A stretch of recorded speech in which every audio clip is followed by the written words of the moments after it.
I have been dead for 7 years, 3 months and 16 days. The Imperium simply has not told my body yet. The iron door sealed behind me with a sound like breaking bones, and I knew then that I would never again see the pale light of Tertius Prime's dying sun. The guards did not speak my crimes aloud because they did not matter anymore. Heresy, sedition, failure to meet tithe obligations, speaking against a planetary governor's nephew who wore the uniform of the Astra Militarum like a costume at a masquerade. The charges blur together in this place because guilt and innocence are concepts that exist only in the world above, in that distant realm where people still believe in justice and redemption. Here, in the bowels of Penitentia Maxima, there is only endurance. The intake chamber smelled of disinfectant and fear sweat, a combination that burned the nostrils and lingered at the back of the throat like a promise of sickness to come. Hundreds of us stood in lines that stretched beyond the reach of the flickering lumens, our shackles clinking in a rhythm that sounded almost like prayer beads being worked through desperate fingers. The man beside me, a thin merchant who had been caught selling counterfeit devotional candles, wept silently as the servitors processed us one by one. His tears fell onto the stained concrete floor and disappeared without trace, absorbed instantly by stone that had drunk the moisture of 10,000 souls before him. The servitor that catalogued my existence had once been human. Its face was a patchwork of flesh and metal, one eye replaced by a crude optical scanner that whirred and clicked as it examined my features. The other eye, still organic, still human, watched me with something that might have been pity if such emotions were permitted to survive the lobotomization process. It pressed cold metal fingers against my throat, recording my pulse, my temperature, the subtle chemical signatures that would identify my corpse when the time came. Inmate 779588. It said in a voice like grinding gears. Classification: political. Subclassification: sedition, minor. Estimated survival duration: 8 to 12 months standard. 8 to 12 months. They had calculated my death before I had even seen my cell. The uniform they gave me was brown, the color of dried blood or rusted iron. It hung loose on my frame, designed not for comfort, but for easy identification should I attempt escape. The fabric was rough against my skin, woven from reclaimed fibers that still carried the scent of whoever had worn it before me. I tried not to think about whether they had died in it or simply outgrown the need for clothing altogether. My cell was a cube of reinforced rockcrete, 3 meters wide, 2 meters deep, and just tall enough that I could stand without my head touching the ceiling if I did not straighten my shoulders completely.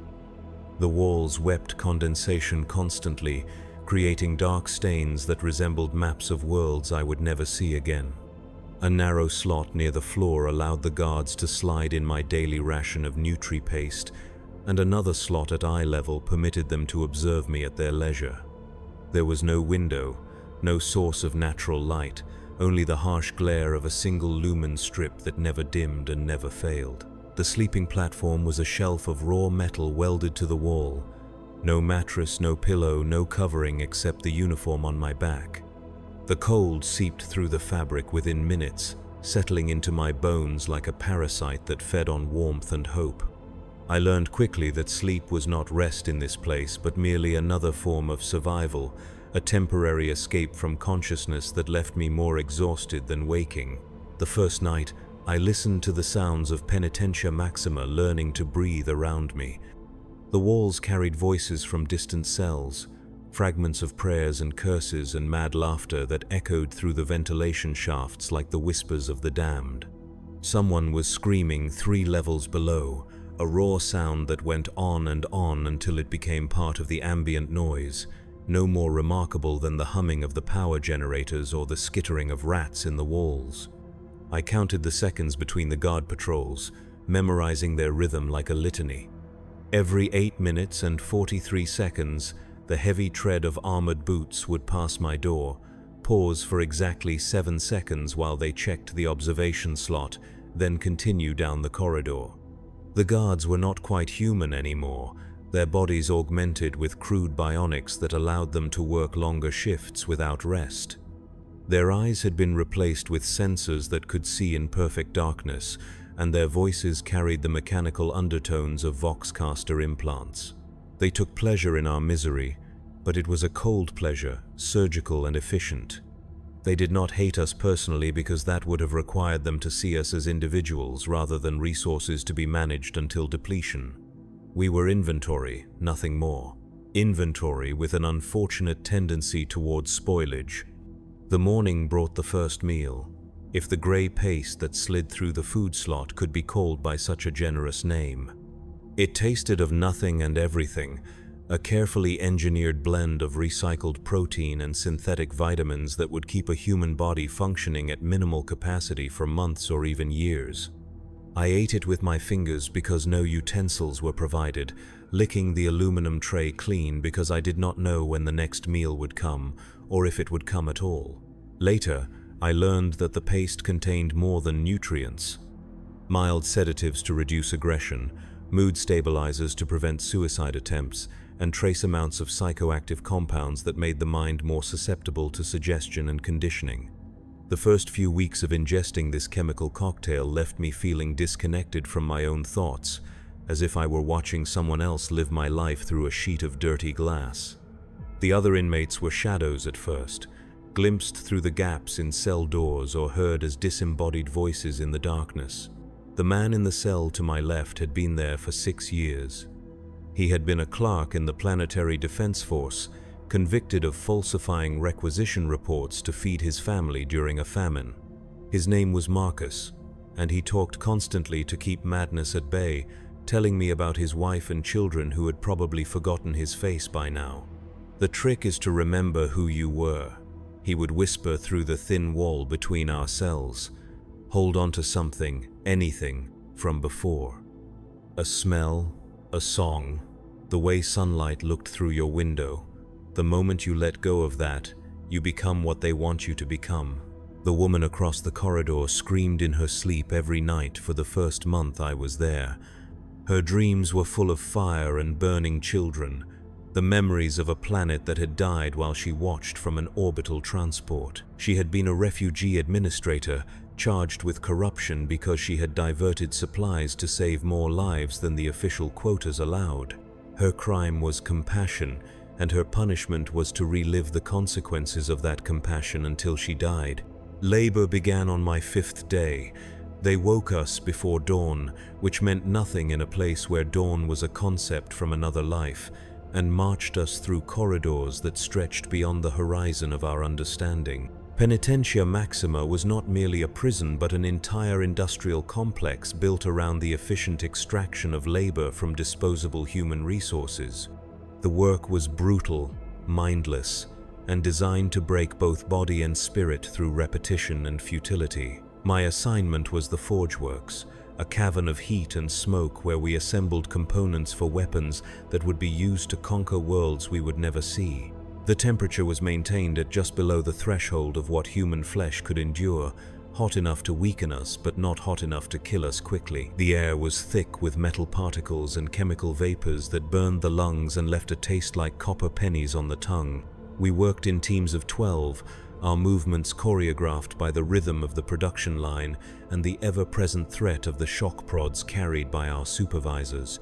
The components we assembled were simple things: trigger mechanisms for las rifles, power coupling for vehicle engines, guidance chips for artillery shells. Each piece had to meet precise specifications, and failure to maintain quality standards resulted in immediate punishment. The punishments were creative in their cruelty. A worker whose hands shook too much from exhaustion might have those hands secured in metal braces that forced them to work in increasingly painful positions. Someone who fell behind the production pace would be fitted with stimulant injectors that kept them conscious and functional, even as their body began to shut down from fatigue. The supervisors took careful notes on which punishments were most effective at improving productivity, treating us as subjects in a grand experiment in human endurance. I learned to lose myself in the work, to let my mind drift away from my body while my hands continued their mechanical movements. This dissociation was survival, a way of preserving some small core of self while the prison consumed everything else. but it came at a cost. Days blurred together into an endless present tense, where past and future became abstract concepts. I began to forget the color of grass, the sound of rain, the feeling of wind that did not smell of industrial chemicals. The social dynamics of the prison were as complex as they were vicious. Alliances formed and dissolved based on the shifting currents of power and desperation. The strongest inmates, usually those with military backgrounds or criminal experience, established themselves as leaders of informal gangs that controlled the distribution of contraband and the assignment of cell blocks. They demanded tribute in the form of food rations, protection services, or sexual favors, and their enforcement methods were brutal and immediate. I aligned myself with a group led by a former sergeant named Kane, a man whose body was a catalogue of scars from a dozen different battlefields. He had been convicted of abandoning his post during a chaos cult uprising, though he claimed he had been saving civilians when his commanding officer branded him a coward. Kane understood the value of discipline and organization, and under his protection I learned the unwritten rules that governed life in Penitentia Maxima. Never show weakness, because weakness was blood in the water, and the predators here were always hungry. Never volunteer for anything, because volunteers were the first to die in whatever new horror the guards had devised. Never trust anyone completely, because betrayal was sometimes the only currency that could buy survival. Never give up hope, because hope was the only thing that separated the living from the walking dead, even if that hope was nothing more than the possibility of dying quickly instead of slowly. The guards encouraged conflict between inmates because fighting prisoners were easier to control than organized ones. They would deliberately create situations where we were forced to compete for resources or privileges, then step back and watch us tear each other apart with the detached interest of scientists observing laboratory animals. The winners of these conflicts received small rewards, extra food or improved cell assignments, but the victories were always temporary and the costs were always permanent. I killed my first man on a Tuesday, or what I had decided to call Tuesday in the timeless hell of our underground world. His name was Singh, and he had been a tax collector before his arrest for skimming from the imperial tithe. He was small and quick, with the cunning of a man who had spent his life finding ways to take what belonged to others. He had been stealing from my food rations for weeks, taking just enough that I would feel constantly hungry, but not so much that I would notice the theft immediately. When I finally caught him, he laughed and told me I was too weak to do anything about it. He was wrong. The beating I gave him was not passionate or angry, but methodical, calculated to inflict maximum damage while avoiding the attention of the guards. I used techniques I had learned watching other inmates settle their disputes, targeting joints and soft tissues where the evidence of violence would be less visible. When he stopped moving, I felt nothing except a mild satisfaction that the problem had been resolved. The guards found his body during the next cell inspection. They recorded his death as natural causes, heart failure brought on by poor nutrition and stress. No one questioned this diagnosis because questioning would have required paperwork and investigations that served no useful purpose. Singh disappeared from the prisoner manifest as if he had never existed, and someone else was assigned to his cell within hours. That night, Kane nodded to me with something that might have been approval. "You're learning," he said. "The first kill is always the hardest.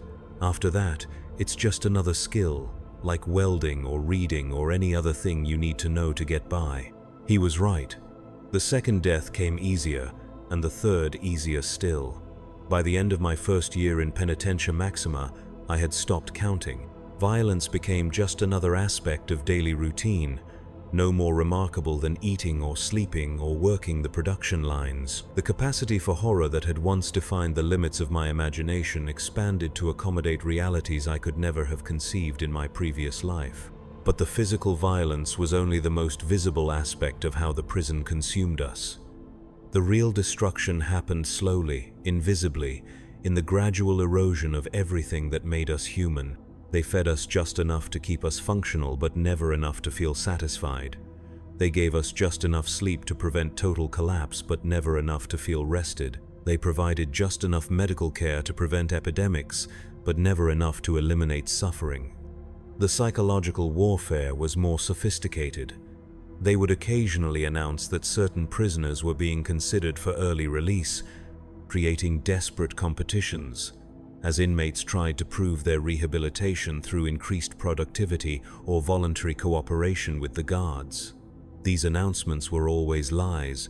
No one left Penitentia Maxima except in body bags or as components for the servitor conversion programs. The servitor program was perhaps the cruelest deception of all. Prisoners who volunteered for conversion were promised that their consciousness would be preserved in some form, that they would continue to exist as valuable servants of the Imperium rather than dying as forgotten criminals. The reality was lobotomization followed by cybernetic implantation, a process that left behind only enough brain function to operate simple machinery and follow basic commands. The servitors that maintained the prison had once been inmates like us, their humanity surgically excised and replaced with mechanical obedience. I watched friends disappear into the conversion chambers, convinced they were choosing survival over death. Marcus, the clerk who had helped me understand the rules of survival, volunteered after receiving news that his family had been declared dead in a mining accident. He could not bear the thought of continuing to exist in a world where his suffering served no purpose, and the promise of mechanical peace seemed preferable to conscious despair. The last time I saw him, he was sweeping the corridor outside my cell, his movements precise and repetitive. His eyes had been replaced with optical sensors, and his skull bore the surgical scars where his personality had been carved away. I called his name, but he did not respond. Marcus was gone, replaced by a thing that wore his face and carried his memories but lacked any trace of his soul. The seasons changed above us, though we knew of them only through the subtle variations in temperature and humidity that filtered down through the ventilation systems. Summer brought stifling heat that made the already unbearable work conditions nearly lethal. Winter brought a chill that seeped through the rockcrete and settled in our bones, making every movement painful and every breath visible in the frigid air. Years passed, or what felt like years. Time became elastic in the eternal twilight of the prison, stretching and compressing according to the rhythms of pain and relief that structured our existence. I lost track of my own age, forgetting whether I was 30 or 50 or somewhere in between. My hair went gray, then white, then began to fall out in clumps from the chemical exposure in the factories. My teeth loosened and several fell out, leaving gaps that made eating more difficult and speaking more labored. The woman who screamed in her sleep died during my third winter. I heard her final breath through the wall between our cells, a rattling exhalation that seemed to go on forever before finally stopping. The guards did not remove her body for 2 days, and the smell of decay filled our entire block with a sweetish stench that clung to everything and everyone. When they finally came for her, they were not gentle. I heard her remains being dragged down the corridor, a sound like wet cloth being pulled across rough stone. New prisoners arrived constantly, taking the places of those who had died or been converted, or simply disappeared into the administrative maze that swallowed inconvenient people. They came with the same wide-eyed terror I had once felt, asking the same questions about justice and appeals and contact with the outside world. The older inmates would look at them with expressions of distant pity, knowing that these newcomers would either adapt or die, but that they would never again be the people they had been before walking through those iron doors. I tried to help some of them, sharing what I had learned about survival and the unwritten rules that governed our existence. Most listened politely and then ignored my advice, convinced that their situation was temporary or that their innocence would somehow protect them from the grinding machinery of institutional cruelty. A few learned quickly enough to survive their first year. Many did not. The gladiatorial combats began during my 4th year, though the guards called them disciplinary exhibitions in their official reports. Prisoners who violated rules or failed to meet production quotas were selected to fight each other in a makeshift arena constructed in one of the larger storage chambers. The fights were not to the death officially, but serious injuries were common and medical treatment was minimal. The guards and administrators would watch from elevated platforms, placing bets on the outcomes and discussing the fighters' techniques with the detached professionalism of livestock breeders. I was selected for the arena after striking a guard who had been taunting a dying man in the cell next to mine. The guard had been describing in graphic detail how the man's family had been sold into indentured servitude to pay his outstanding debts, taking pleasure in each wince and sob his words produced. When I told him to stop, he turned his attention to me, speculating about what services my body might provide once I was too weak to work the production lines. The blow I struck was instinctive, driven by a rage that had been building for years but had never found an appropriate target. My fist caught him in the throat, crushing his larynx and sending him to his knees, gasping for air that would not come. He did not die, but he would never speak normally again, and the mechanical wheeze that replaced his voice became a constant reminder of what defiance could accomplish when properly applied. My opponent in the arena was a massive man named Voss, a former pit fighter who had been imprisoned for killing a planetary governor's son in an unsanctioned bout. He was everything I was not. Young, strong, experienced in violence, and completely without fear or hesitation. The crowd of guards and administrators cheered as he entered the arena, their voices echoing off the concrete walls like the howling of hungry animals. The weapons provided were crude but effective. Lengths of sharpened rebar, weighted chains, broken bottles wrapped in cloth for better grip. I chose a piece of pipe with enough weight to crush bone but not so heavy that it would slow my movements. Voss selected a chain, testing its balance with the professional assessment of someone who had spent years learning how to inflict pain efficiently. The fight lasted 17 minutes, though it felt like hours. Voss was stronger and faster, but I had advantages he did not expect: desperation, cunning, and the accumulated rage of years spent watching good people destroyed by a system that fed on suffering.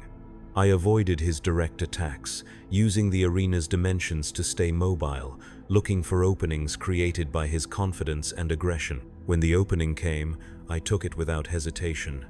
He overextended during a particularly vicious swing, and I stepped inside his guard, driving the pipe into his solar plexus with enough force to rupture internal organs. He folded around the impact, his breath coming in short gasps that sprayed blood onto the arena floor. I hit him again, this time across the base of his skull, and he fell forward into his own blood, twitching once before becoming still.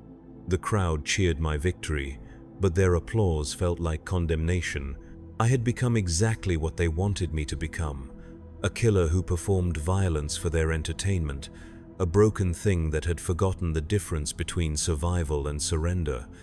The guards returned me to my cell with expressions of satisfaction, as if I had passed some crucial test that proved their methods were working as intended. The victories that followed were easier, technically, but more difficult emotionally. Each opponent was another prisoner like myself, someone who had been shaped by the same forces and driven to the same desperate measures. I killed them efficiently, without passion or hatred, because efficiency was what the situation required, and because caring too much about the people I killed would have made survival impossible.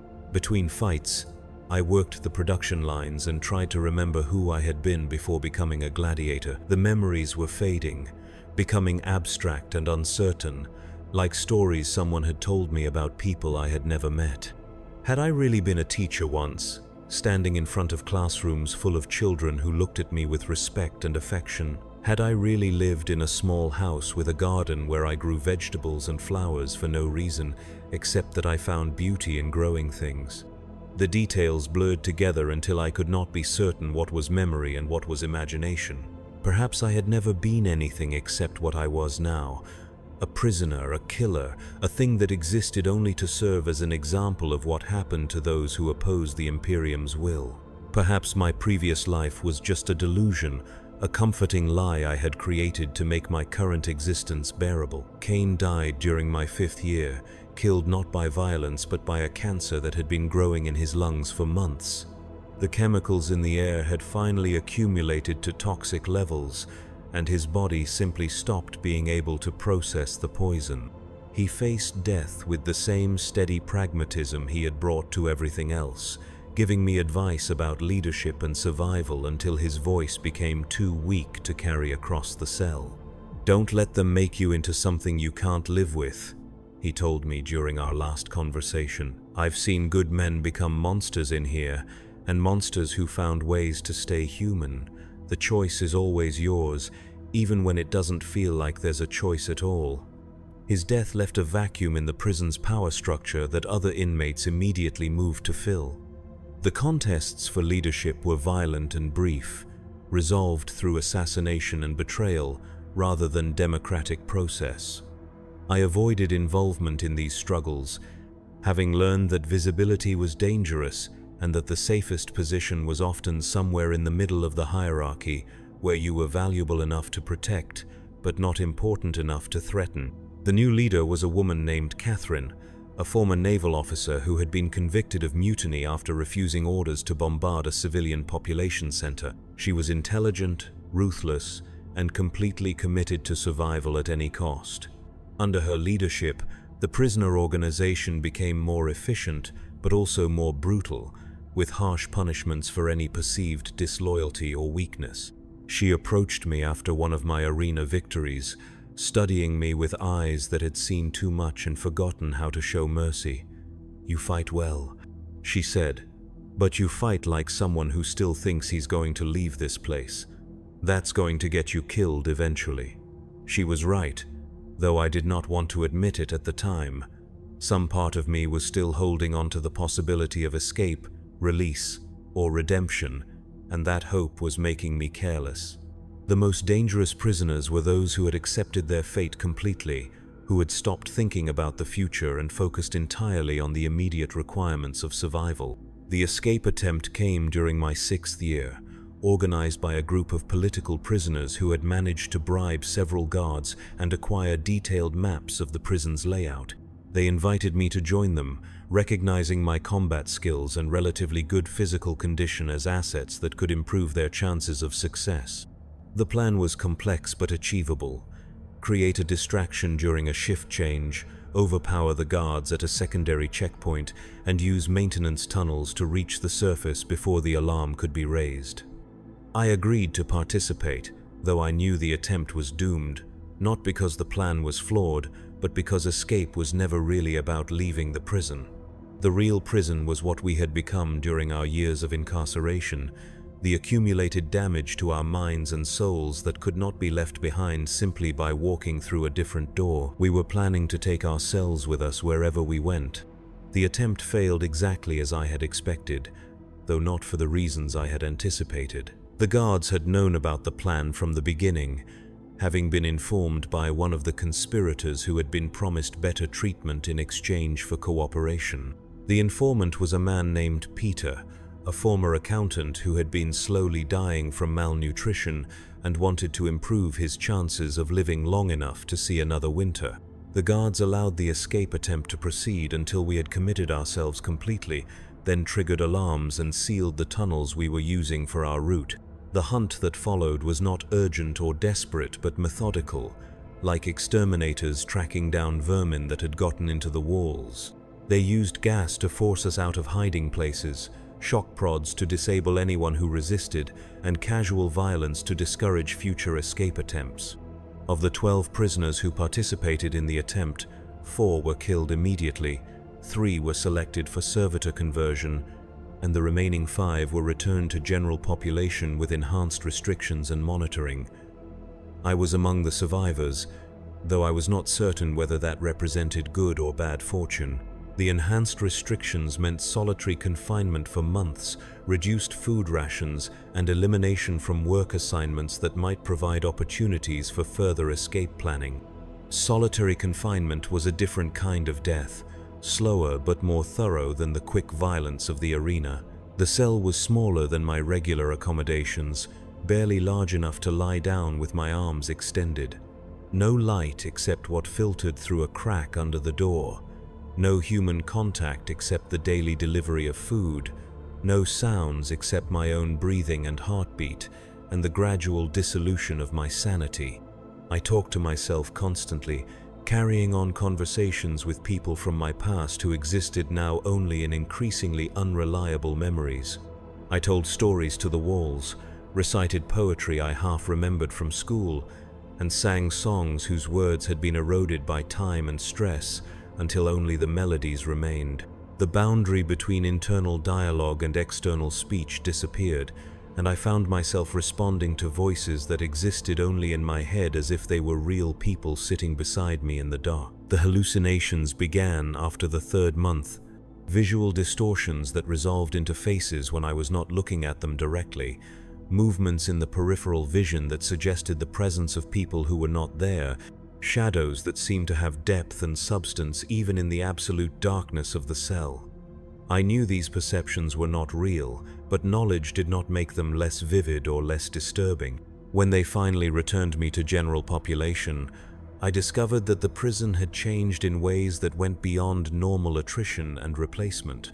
New policies had been implemented, new punishments devised, new forms of degradation introduced for the entertainment of the guards and administrators.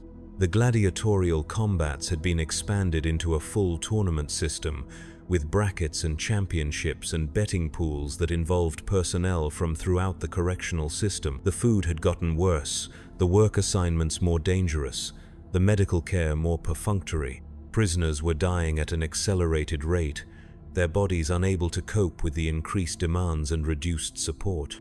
The administration seemed to have concluded that the facility was becoming too expensive to maintain and had decided to resolve the problem by working the prisoners to death as quickly as possible. I had been selected as a featured competitor in the championship tournament, my reputation as an arena fighter having grown during my absence. The other prisoners looked at me with expressions I could not interpret: fear, respect, envy, and something else that might have been pity. They knew, as I was beginning to understand, that being good at violence in this place was not an advantage, but a curse that would eventually consume everything else I might have been. The tournament was structured as a series of elimination bouts, with the winners advancing to face increasingly dangerous opponents until only one fighter remained.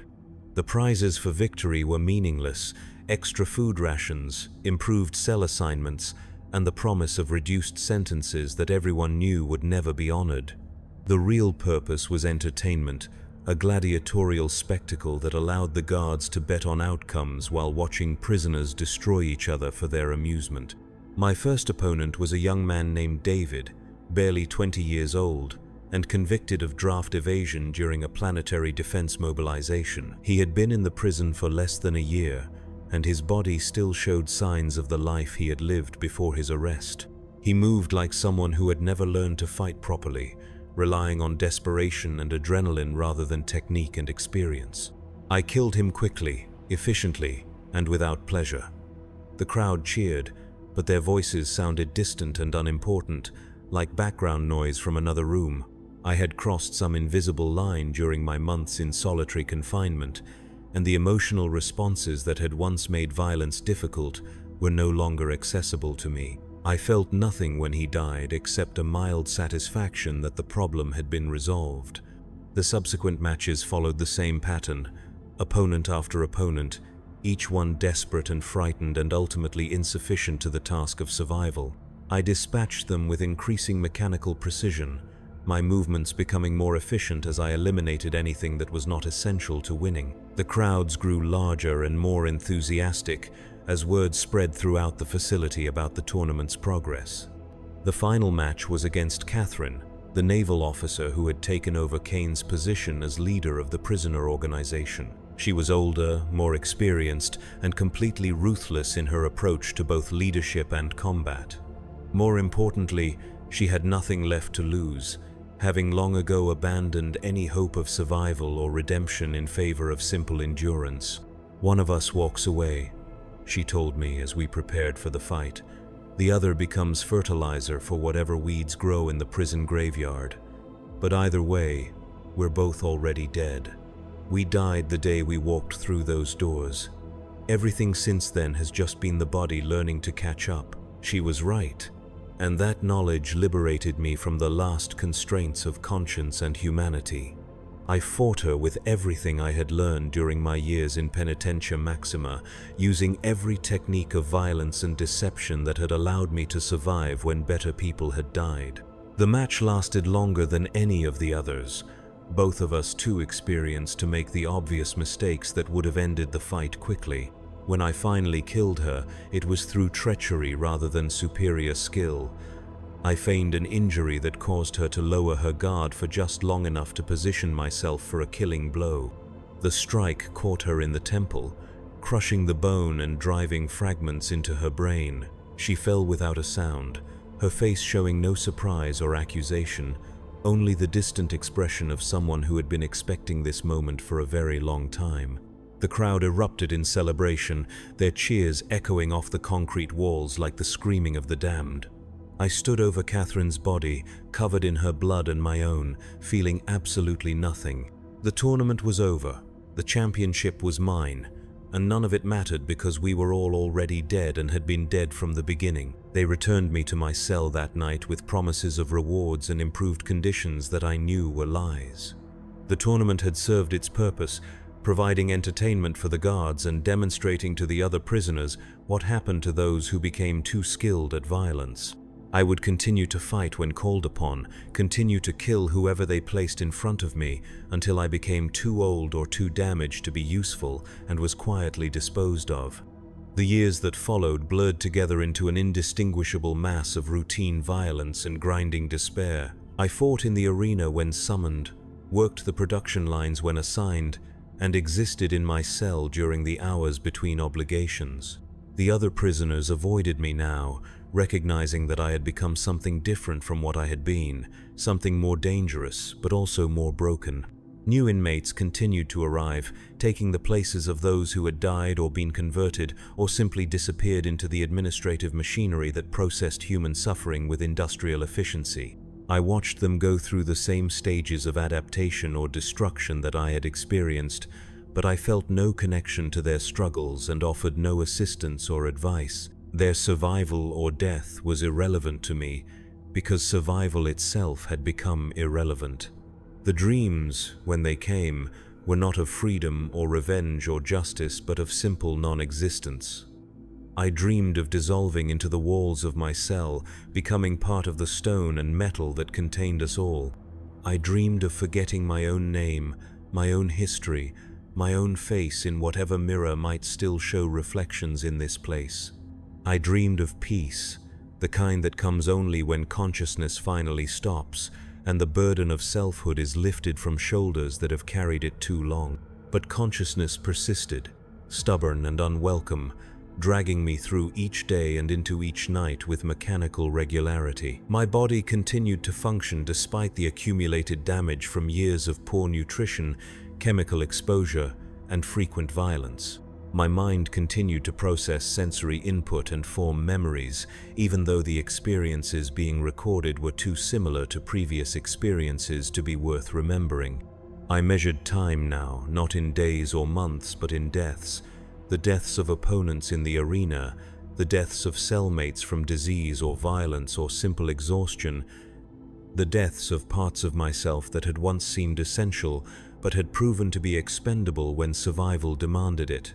Each death was a mark on an invisible calendar that tracked my journey from human being to something else, something that wore human shape but had forgotten human purpose. The administrators occasionally visited my cell, studying me with the clinical interest of scientists observing a successful experiment. They asked questions about my experiences, my observations about prison conditions, my recommendations for improving the efficiency of the correctional process. I answered honestly because honesty required less effort than deception, and because truth and lies had lost their distinction in a place where neither mattered. "You've adapted remarkably well," one of them told me during a particularly lengthy interview. "Most prisoners either break completely or maintain enough resistance to be problematic.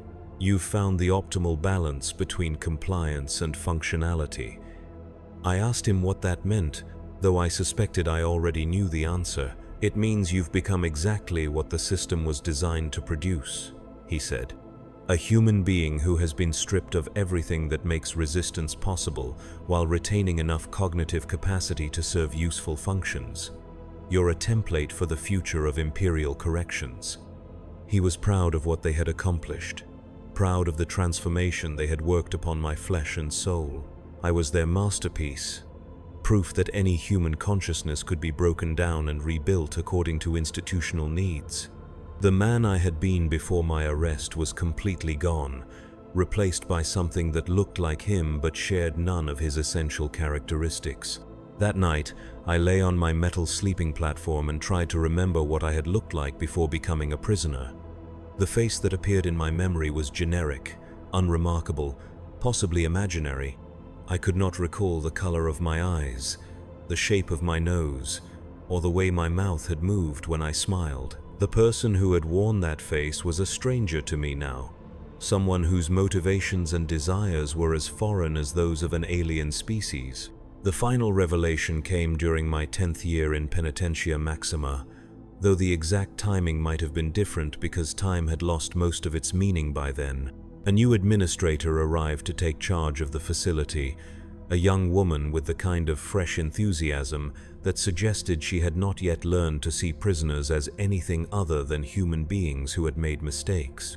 She instituted reforms: better food, improved medical care, educational programs designed to prepare inmates for eventual release. The changes were modest but noticeable, and for the first time in years I felt something that might have been hope stirring in the depths of my consciousness. Perhaps redemption was possible after all.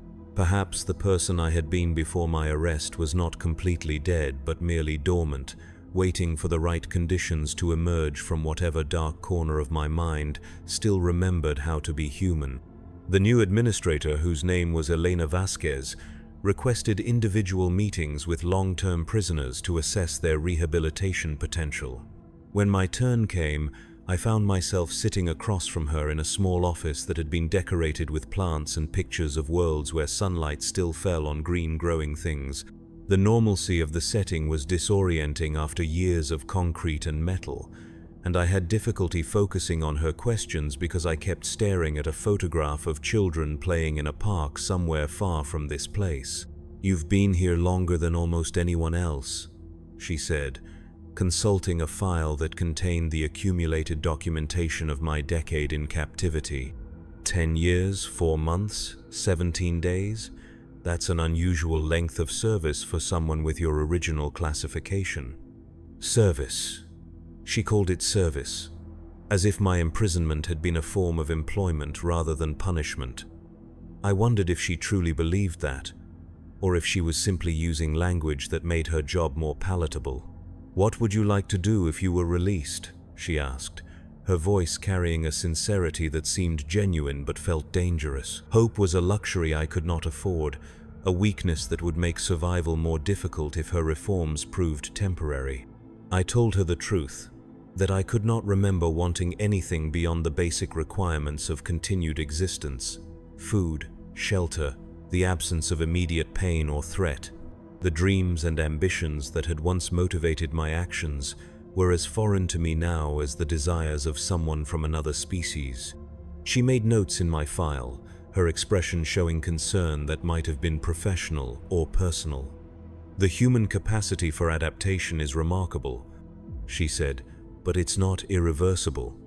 With proper support and gradual reintegration, even severe psychological damage can be addressed."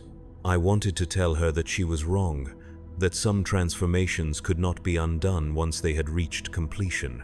The man she was trying to rehabilitate no longer existed except as a collection of memories and reflexes that had been repurposed to serve the needs of survival. But I said nothing because hope was precious to her, and destroying it would have served no useful purpose. The educational programs she implemented were voluntary, taught by prisoner volunteers who had managed to retain enough of their former knowledge to serve as instructors. I attended classes in basic literacy and arithmetic, not because I needed the skills, but because the routine provided structure that made the passage of time more bearable. The other students were mostly younger prisoners who had arrived recently enough to still believe in the possibility of eventual release. The instructor for my literacy class was a former librarian named Samuel, a thin man with gentle eyes who had been convicted of possessing banned books. He taught with quiet patience, never showing frustration when students struggled with concepts that had once been simple for them. His crime had been curiosity, the desire to read and understand texts that the authorities had deemed dangerous to public order. "Reading is remembering how to be human," he told us during one lesson, his voice barely above a whisper. "Every word you understand is a piece of yourself that the system hasn't managed to destroy yet." He was killed 3 weeks later during a fight in the dining hall, struck in the head with a metal tray by an inmate who wanted his extra food ration. The educational programs continued under new instructors, but something essential had been lost with Samuel's death. The replacement teachers taught the mechanics of literacy without understanding its deeper significance, turning education into just another form of labor rather than a pathway back to humanity. Administrator Vasquez lasted 8 months before being reassigned to duties that better matched her temperament and experience. The official reason given was budget constraints that required a more efficient management approach, but everyone understood the real explanation. Compassion was expensive, and the Imperium had limited resources to waste on the rehabilitation of people who would never again be useful citizens. Her replacement was Colonel Marcus Thorne, a former military police officer who had earned his reputation managing prisoner of war camps during the Third Tarsius campaign. He arrived with a mandate to reduce operational costs while maintaining productivity levels, and his methods reflected the straightforward brutality of someone who viewed prisoners as enemy combatants rather than citizens who had made mistakes. The reforms instituted by Administrator Vasquez were reversed within days of Thorne's arrival. Food rations returned to subsistence levels, medical care became purely emergency-focused, and the educational programs were eliminated entirely in favor of expanded work shifts. The gladiatorial tournaments were reinstated and expanded, with increased frequency and more elaborate prize structures designed to encourage maximum prisoner participation. "Rehabilitation is a luxury we cannot afford," Thorne announced during his first address to the prisoner population. "Your purpose here is not to become better people, but to serve the Imperium through productive labor until your sentences are completed or your usefulness expires. Those who accept this reality will find their remaining time here more tolerable than those who persist in unrealistic expectations." The return to the old system was swift and comprehensive, but something had changed during the brief period of reform that could not be entirely undone. Some prisoners had remembered what it felt like to be treated as human beings rather than resources, and that memory created a form of resistance that was more dangerous than any physical rebellion. They began to organize quietly, sharing information and resources in ways that suggested the possibility of coordinated action. I was approached by several groups seeking to recruit me for various schemes, some focused on escape and others on sabotage or protest. My reputation as an arena fighter made me valuable to anyone planning violent resistance, while my long tenure gave me insights into prison operations that could be useful for more subtle forms of opposition. I declined all invitations, recognizing that organized resistance would only provide the administration with excuses for harsher measures. The crackdown began 3 months after Thorne's arrival, triggered by the discovery of a smuggling network that had been moving contraband between cell blocks. The investigation that followed was thorough and brutal, involving interrogations, searches, and punishments that were designed to extract information while discouraging future conspiracies. Prisoners were turned against each other through promises of improved treatment or threats of enhanced punishment, creating an atmosphere of suspicion and betrayal that made any form of cooperation dangerous. I was questioned repeatedly about my knowledge of resistance activities, my relationships with other prisoners, and my willingness to serve as an informant in exchange for better conditions. The interrogations were conducted by specialist personnel who understood the psychology of long-term prisoners and knew which pressures would be most effective at breaking down whatever remained of our solidarity. "You're a survivor," the lead interrogator told me during our final session, You've lasted 10 years by adapting to changing conditions and avoiding unnecessary risks. Cooperation with our investigation would be consistent with that pattern of intelligent self-preservation. He was offering me a choice between collaboration and continued resistance, though both options led ultimately to the same destination. Collaborators were useful only as long as they provided valuable information, after which they became liabilities to be disposed of quietly. Resistors were simply disposed of more quickly and with less ceremony. I chose a third option, complete withdrawal from any activities that might be interpreted as either cooperation or resistance. I attended no meetings, joined no conversations that might be construed as planning, and avoided any associations that could be seen as suspicious. I worked when assigned, fought when summoned, and existed in my cell during all other hours like a machine that had been powered down between operational periods. This strategy of strategic invisibility proved effective at avoiding official attention, but it came at the cost of complete isolation from whatever remained of the prisoner community. Other inmates began to avoid me, uncertain whether I had become an informant or simply lost my mind entirely. I became a ghost within the prison, present but not participating.